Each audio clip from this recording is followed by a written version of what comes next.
मुलाकात करने आया और लाहौल स्पीति के बारे में अब मैं कई बार आ चुका हूँ और कई बार और आता रहूँगा, लेकिन पहली बार मुख्यमंत्री बनने के बाद 75 साल में हिमाचल दिवस कहीं मनाया गया तो स्पीति थी। मैं 3 दिन वहाँ रुका और मैंने 1 मई 15 अप्रैल को ये घोषणा की कि 1 मई 2023 से स्पीति की जितनी भी महिलाएं हैं, हमारी नंदीज है, भिक्षुने थी, उनको 1500 रुपये मिलेगा। और उसके बाद मैं आपके क्षेत्र में आया, आपके स्थानीय विधायक मेरे साथ आए, बड़ी प्यारी प्यारी बातें कर रहे थे। मैंने बोला बहुत अच्छी बात है। लता ठाकुर जी के बेटे थे, उनके पिताजी भी कांग्रेस के निहाल सिंह जी बेटे थे। और बातें करने के साथ जब हमने देखा कि हवा का दबाव ज्यादा है तो हमने धनीराम शांडिल जी को वहीं उतार दिया बंजार में और कहा कि आप मेरे साथ चलें। मैंने उनको कहा कि मैंने लाहौल में एक कार्यक्रम करना है, विधानसभा का 70 था। वो टाल ही रहे थे कि अभी नहीं आओ, कभी नहीं आओ। मैंने बोला वहाँ मैंने लाहौल की जो महिलाएं हैं उनको भी 1500 रुपये के हिसाब से जो हमारी गिनती थी वो दे दी थी। 20 रुपये किलो खरीदेगी, भैंस का दूध 65 रुपये खरीदेगी। ऐसी बहुत सी योजनाएं हैं। सभी योजनाओं को हम अमली जामा पहनाने में लगे हुए थे तो पता लगा कि 28 को आपके विधायक हेलीकॉप्टर से आ रहे हैं विधानसभा से उठकर अनाडेल पहुंच गए। अब रवि ठाकुर जी अनाडेल पहुंच गए। हमने सोचा चलो अब बजट में हमारे समर्थन में वोट डालेंगे, जो आम लोगों का, गरीब लोगों का बजट था। और दूसरा बजट है, 14 महीने की हमारी सरकार है। उड़कर 6 के 6 बिके हुए विधायक आए। फिर उसके बाद एक अटेंडेंस लगाने का रजिस्टर होता है जो विधानसभा में आते हैं। ये मैं इसलिए समझाना चाहता हूं, उन्होंने अटेंडेंस भी लगाई और जब बजट प्रस्तुत हो रहा था तो 6 के 6 विधायक वहां अनाडेल से दोबारा उड़ गए। हमने बोला उड़ के फिर वो चंडीगढ़ पहुंच गए। पता लगा कि रवि ठाकुर जी बोल रहे थे मुझे तो अकेला हेलीकॉप्टर चाहिए। अब उन्होंने बोला अकेला दे देंगे और उनके साथ भी उड़े। खोजबीन जारी है। लगता है 15 करोड़ रुपए से अधिक के पैसे उन्होंने लिए। अब वो आपके पास पैसे भी बांटेंगे तो उनसे अपने पैसा भी लेना है, डबल लेना है, क्योंकि अभी वो सोचेंगे ना कि हमको पैसा बांटकर हमने वोट खरीदना है। अगर वो वोट खरीदते हैं तो जो आपके आने वाली पीढ़ी है और जो आपकी संस्कृति है उसको खरीदने की कोशिश कर रहे हैं। उनके दिल में एक ही बात रहेगी कि मुझे तो पैसा कमाना है विधायक बनकर।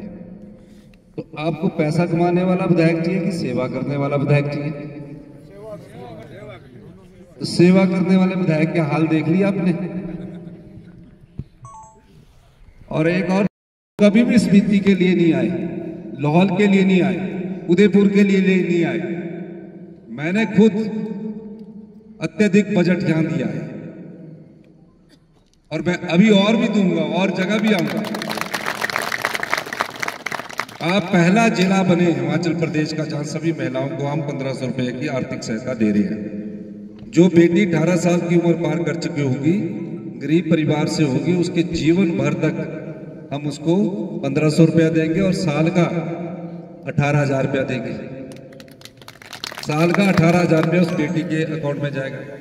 बच्चों के लिए अच्छी शिक्षा हो, इंग्लिश मीडियम हमने स्टार्ट कर दिया ताकि हमारे बच्चे पूरे हिंदुस्तान का प्रतिनिधित्व करें।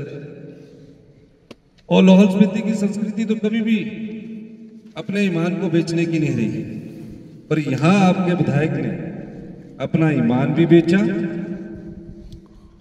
और जिस धर्म ने ईमान ना बेचने की कसम खाती उस धर्म को भी बेचा। यानी कि अपने आप तो वो चोला ओढ़ लेते हैं ईमानदारी का और फिर राजनीतिक मंडी के बाजार में अपने आप को बेचते हैं। ऐसे विधायक को दोबारा चुनकर नहीं भेजना। ये कांग्रेस बीजेपी की बात नहीं है, ये बात उस लोकतंत्र की है जिसके वोट के माध्यम से हम लोग विधायक बनते हैं। और जो पार्टी जनता की भावनाओं का सौदा करती है, आपकी भावनाएं होती है जब आप वोट डालने जाते हैं, सवेरे लाइन पर लगते हैं, और उसके बाद अपने आप को सत्ता की कुर्सी हथियाने के लिए जो पार्टी इन विधायकों की खरीद करती है, उस पार्टी को भी आपने सबक सिखाना है। विधानसभा के चुनाव भी साथ हो रहे हैं, लोकसभा के भी चुनाव हो रहे हैं। लोकसभा से हमारे प्रत्याशी विक्रमादित्य सिंह जी है, विधानसभा से मैं सभी लोगों से बात करके जिसके पास हाथ का चुनाव होगा उसके पक्ष में आप लोगों ने वोट डालना है। ये लड़ाई मेरी नहीं है। अगर मैं बोलूं कि मेरी कुर्सी के लिए, मैं अपनी कुर्सी के लिए कभी लड़ाई नहीं लड़ता। मैं तो 30-35 साल से कांग्रेस पार्टी में संघर्ष की राजनीति से आगे बढ़ा हूं, 20-22 साल से विधायक हूं। ये लड़ाई उस वोट को बचाने के लिए है जिस वोट के माध्यम से भारतीय जनता पार्टी अपनी सत्ता की कुर्सी को हथियाना चाहती है। मेरी लड़ाई खनन माफिया के खिलाफ है, मेरी लड़ाई भू माफिया के खिलाफ है, मेरी लड़ाई नशाखोरी के खिलाफ है। जो नशे के सौदागर हिमाचल प्रदेश में कोई ना कोई चोला पहनकर नशाखोरी की दुकान चलाए हुए, उनके खिलाफ लड़ना है। खनन माफिया के खिलाफ लड़ना है। बड़े बड़े जमीनों के मालिक एकदम बन जाते हैं, उनके खिलाफ लड़ना है। भ्रष्टाचार के खिलाफ लड़ना है। उस लड़ाई में तभी हम सफल हो सकते हैं अगर आम जनता, आप जनता हमारा साथ है। हमारी लड़ाई धनबल के खिलाफ भी है। हमारे पास पैसा नहीं है ज्यादा, लेकिन हमारे पास जनता का बल ज्यादा है। अगर आप लोगों का सहयोग रहेगा तो हम इस लड़ाई को अंजाम तक पहुंचाएंगे।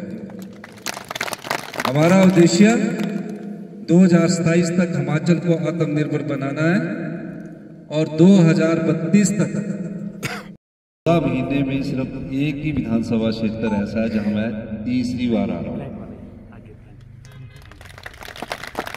और 4 महीने तो आपदा रही, 2 महीने मैं भी थोड़ा बीमार रहा, लेकिन मेरे मन में हमेशा लाहौल स्पीति की नौर जो भी हमारे ट्रैवल क्षेत्र है उनके लिए अपना एक अहम जगह है।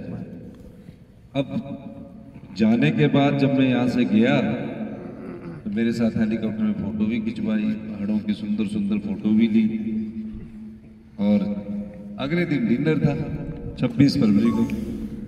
डिनर भी खाया, बड़े आराम से खाया। 27 की सुबह राज्यसभा के वोट डलने थे। राज्यसभा की जब वोट डलने थे तो हमको था कि कांग्रेस पार्टी के चुनाव चिन्ह पर वो जीत कर आए, हाथ के निशान से जीते वो। और हाथ के निशान पर जब जीत कर आए हैं तो कांग्रेस पार्टी को वोट डालेंगे। विधायक दल की भी बैठक हुई और सुबह पता लगा कि उन्होंने बीजेपी को वोट डाल दिया, बीजेपी के प्रत्याशी को वोट डाल दिया। और अभी ग्यालसन जी बता रहे थे कि शाम को मुझे फोन किया 27 को कि मैंने तो बीजेपी को वोट डाल दिया। ग्यालसन जी ने कहा कि आपने बिल्कुल गलत किया, यही कह रहे थे। वोट डाला। जब राज्यसभा की वोटिंग होती है उसमें कोई डिस्क्वालीफाई नहीं हो सकता, उसमें वोट डालने का अधिकार होता है। वोट डालने के बाद खाना भी नहीं खाया वहां विधानसभा में और सीधे पंचकुला चले गए, हरियाणा गवर्नमेंट के अंडर चले गए। अब हम सोच रहे थे कि अगले दिन बजट था जिसमें आपके लिए हम योजनाएं लेके आए थे। उन योजनाओं में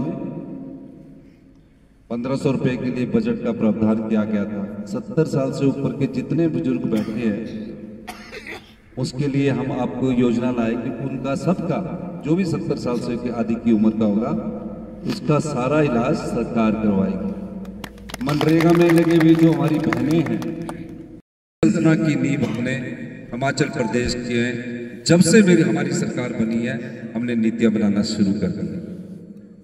आपके हाथ में पैसा कैसे पहुंचे, ग्रामीण अर्थव्यवस्था कैसे अधिक मजबूत हो, गांव के लोगों के हाथ में पैसा कैसे पहुंचे, क्योंकि हम खुद किसान परिवार से, कर्मचारी परिवार से, हमारी माता जी तो आज भी खेती करते हैं, लेकिन वो खेती जो करते हैं तो मुझे पता लगता है कि एक किसान को कितनी मेहनत करनी पड़ती है, उसके हाथ में कैसा पैसा पहुंचे। इस दृष्टिकोण से हमारी सरकार ने गांव के लोगों के हाथ में पैसा पहुंचे, हमने नियम और नीतियां बनाना शुरू की है। इसलिए आज सिर्फ मैं क्यों मिलने आया आपसे कि कोई भी चुनाव के प्रत्याशी का चयन करने से पहले मैं आपसे एक अनुरोध करना चाहता हूं। टिकटार्थी सब होते हैं, सब मांग करते हैं, लेकिन आप सही मायने में जिसको भी कांग्रेस पार्टी टिकट देगी तो आप हाथ के निशान के ऊपर सब लोग एकजुट होकर चलेंगे, ऐसा मेरा विश्वास है। चलेंगे आप सब लोग? हाथ खड़ा करके बताओ सब। और मैं ये भी चाहूंगा कि जो भ्रष्टाचार के खिलाफ हमारा आंदोलन, जो ये बिकाऊ विधायक आपके यहां से आपका 75 साल में नाम काला करके गया है, जो काला धब्बा इस रवि ठाकुर ने लाहौल स्पीति के लोगों, लाहौल स्पीति की संस्कृति पर लगाया, उसको सबक सिखाने का समय है। क्या है? उसको सबक सिखाने का समय है। और ये समय 1 जून को जब वोट डालने जाएंगे तो वोट के माध्यम से आपने उनको सबक सिखाना है। और लाहौल स्पीति की जनता उसको ऐसा सबक सिखाए कि उसकी जमानत जब्त होकर जब जाएगी तब वो महसूस करेगा कि जो लाहौल स्पीति के लोग हैं वो कितने धार्मिक आस्था में विश्वास करने वाले लोग हैं, कितने ईमानदार लोग हैं। इस बिकाऊ विधायक को इस प्रकार का सबक सिखाने के लिए आप लोगों को इकट्ठा होना पड़ेगा। आप इकट्ठा होंगे सारे कि नहीं होंगे? हाथ खड़ा करके बताओ ना। आवाज दो, आवाज दो। कांग्रेस पार्टी जिंदाबाद, कांग्रेस पार्टी जिंदाबाद। आप चिंता ना करिए।